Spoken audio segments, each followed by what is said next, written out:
అభినవ్ భారత్ ప్రేక్షకులకు వరలక్ష్మి వ్రత శుభాకాంక్షలు. శ్రావణ మాసం అంటేనే నోములు, వ్రతాలు గుర్తొస్తాయి.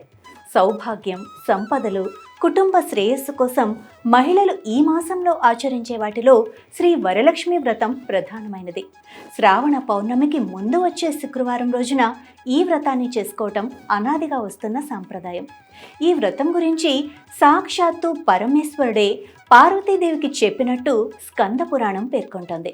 భక్తుల పాలిట వరాల కల్పవల్లి అయిన వరలక్ష్మి రూప, గుణ విశేషాలన్నీ శ్రీ సూక్తంలో ప్రస్తావితమై ఉన్నాయి.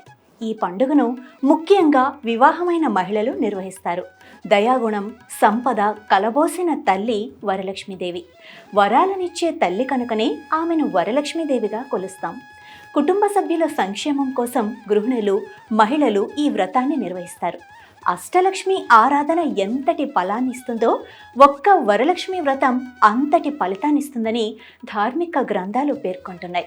సిద్ధలక్ష్మి, మోక్షలక్ష్మి, జయలక్ష్మి, సరస్వతి, శ్రీలక్ష్మి, వరలక్ష్మి స ప్రసన్న మమ సర్వదా. కార్యసిద్ధి, సంసార బంధ విమోచనం వల్ల సిద్ధించే మోక్షం, ఆటంకాలను అధిగమించి పొందే జయం, విద్య, సంపద, శ్రేష్టత ఇవన్నీ వరలక్ష్మి స్వరూపమైన సద్గుణాలు. ఇది అన్ని వ్రతాలలోనూ శ్రేష్టమైనదని పురాణాలు చెబుతున్నాయి. అంతటి విశిష్టమైన ఈ వ్రతాన్ని ఆచరించి లక్ష్మీ అనుగ్రహాన్ని పొందటానికి తగిన ప్రవర్తన కలిగి ఉండాలని చారుమతి పాత్ర ద్వారా శ్రీ వరలక్ష్మి వ్రత కథ చెబుతోంది. పరమేశ్వరుడు ఒకనాడు తన భస్మ సింహాసనంపై కూర్చొని ఉండగా నారద మహర్షి, ఇంద్రాది దిక్పాలకులు స్తుతి స్తోత్రాలతో ఆయన్ని కీర్తిస్తున్నారు. ఆ మహత్తర ఆనంద సమయంలో పార్వతీదేవి పరమేశ్వరుని ఉద్దేశించి, నాదా, స్త్రీలు సర్వ సౌఖ్యాలు పొంది పుత్ర పౌత్రాభివృద్ధిగా తరించుటకు తగిన వ్రతం ఒకదానిని చెప్పండి అని కోరింది. అందుకా త్రినేత్రుడు, దేవి, నీవు కోరిన విధంగా స్త్రీలకు సకల శుభాలు కలిగించే వ్రతం ఒకటి ఉంది. అదే వరలక్ష్మి వ్రతం. దానిని శ్రావణ మాసం 2వ శుక్రవారం నాడు ఆచరించాలని తెలిపాడు. అప్పుడు పార్వతీదేవి, దేవా, ఈ వరలక్ష్మి వ్రతాన్ని ఆది దేవతలు ఎవరు చేశారు? ఈ వ్రతాన్ని ఎలా చేయాలో వివరంగా చెప్పండి అని కోరింది. కాత్యాయని, పూర్వకాలంలో మగధ దేశంలో కుండినం అనే పట్టణం ఒకటి ఉండేది. ఆ పట్టణం బంగారు కుడ్యములతో రమణీయంగా ఉండేది. ఆ పురంలో చారుమతి అనే ఒక బ్రాహ్మణ స్త్రీ ఉండేది.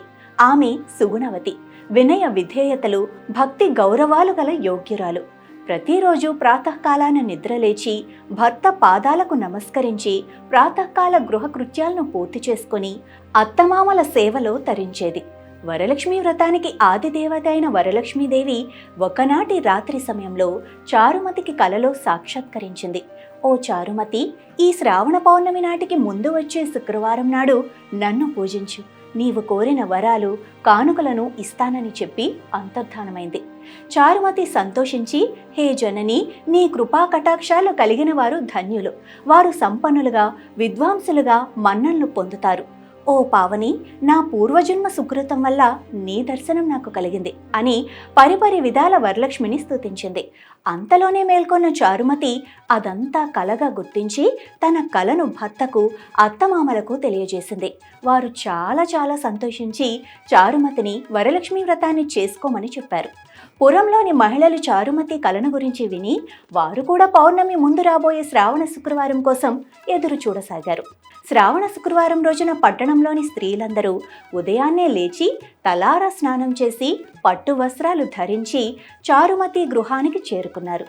చారుమతి తన గృహంలో మండపం ఏర్పాటు చేసి ఆ మండపంపై బియ్యం పోసి పంచ పల్లవాలైన రావి, జువ్వి, మర్రి, మామిడి, ఉత్తరేణి మొదలైన ఆకులతో కలశం ఏర్పాటు చేసి వరలక్ష్మీదేవిని సంకల్ప విధులతో సర్వమాంగళ మాంగళ్యే శివే సర్వార్థ సాధికే శరణ్యే త్రయంబకే దేవి నారాయణి నమోస్తుతే అంటూ ఆహ్వానించి ప్రతిష్ఠించింది. అమ్మవారిని షాడోపచారాలతో పూజించి భక్ష్య భోజ్యాలను నివేదించారు. 9 పోగుల తోరాన్ని చేతికి కట్టుకొని ప్రదక్షిణ నమస్కారాలు చేశారు. మొదటి ప్రదక్షిణ చేయగానే కాలి అంద్యలు గల్లు గల్లున మోగాయి. 2వ ప్రదక్షిణ చేయగానే హస్తాలకు నవరత్న ఖచ్చిత కంకణాలు దగదగా మెరవసాగాయి. 3వ ప్రదక్షిణ చేయగానే అందరూ సర్వాభరణ భూషితులయ్యారు. వారు చేసిన వరలక్ష్మి వ్రతం ఫలితంగా చారుమతి గృహంతో పాటు ఆ పట్టణంలోని ఇతర స్త్రీల ఇళ్లు కూడా ధన కనక వస్తు వాహనాలతో నిండిపోయాయి. వారి వారి ఇళ్ల నుంచి గజతర గరద వాహనాలతో వచ్చి ఇళ్లకు తీసుకెళ్లారు. వారంతా మార్గమధ్యంలో చారుమతిని వేణోళ్ల పొగుడుతూ ఆమెకు వరలక్ష్మీదేవి కలలో సాక్షాత్కరించి అనుగ్రహించగా ఆమె చేసిన వ్రతంతో తమని కూడా మహద్భాగ్యవంతుల్ని చేసిందని ప్రశంసించారు. వారంతా ఏటా వరలక్ష్మి వ్రతం చేసి సకల సౌభాగ్యాలతో సిరి సంపదలు కలిగి సుఖజీవనం గడిపి ముక్తిని పొందారు. ఈ కథ విన్నా, ఈ వ్రతం చేసినా, ఈ వ్రతం చేసినప్పుడు చూసినా కూడా సకల సౌభాగ్యాలు, సిరి సంపదలు, ఆయురారోగ్య అష్టైశ్వర్యాలు సిద్ధిస్తాయని సూత మహాముని సౌనకాది మహర్షులకు చెప్పారు. ఈ కథ విని అక్షతలు శిరస్సుపై వేసుకోవాలి. ఆ తర్వాత ముత్తైదవులకు తాంబూలాలు ఇవ్వాలి. అందరికీ తీర్థ ప్రసాదాలిచ్చి పూజ చేసిన వారు కూడా వాటిని తీసుకోవాలి. అమ్మవారికి పెట్టిన నైవేద్యాన్ని వాళ్లే ఆరగించాలి. రాత్రి ఉపవాసం ఉండి భక్తితో వేడుకుంటే వరాలందించే తల్లి వరలక్ష్మీదేవి. ఈ వ్రతాన్ని ఆచరించడానికి ఏ నిష్టలు, నియమాలు, మడులు అవసరం లేదు. నిశ్చలమైన భక్తి, ఏకాగ్రత చిత్తం ఉంటే చాలు. వరలక్ష్మి వ్రతం ఎంతో మంగళకరమైంది. ఈ వ్రతాన్ని చేయటం వల్ల లక్ష్మీదేవి కృప కలిగి ఐశ్వర్యం లభిస్తుంది. సకల శుభాలు కలుగుతాయి. స్త్రీలు దీర్ఘకాలం సుమంగళిగా ఉండేందుకు ఈ వ్రతం ఆచరించటం తప్పనిసరి. లక్ష్మీదేవి సంపదలనిచ్చే తల్లి. సంపదలంటే కేవలం ధనం మాత్రమే కాదు. ధాన్య సంపద, పశు సంపద, గుణ సంపద, జ్ఞాన సంపద మొదలైనవి ఎన్నో ఉన్నాయి. వర అంటే శ్రేష్టమైన అని అర్థం కూడా ఉంది. వరలక్ష్మీదేవి ఆశీస్సులు మీ అందరి మీద ఉండాలని కోరుకుంటూ శుభాకాంక్షలు తెలుపుతోంది అభినవ్ భారత్.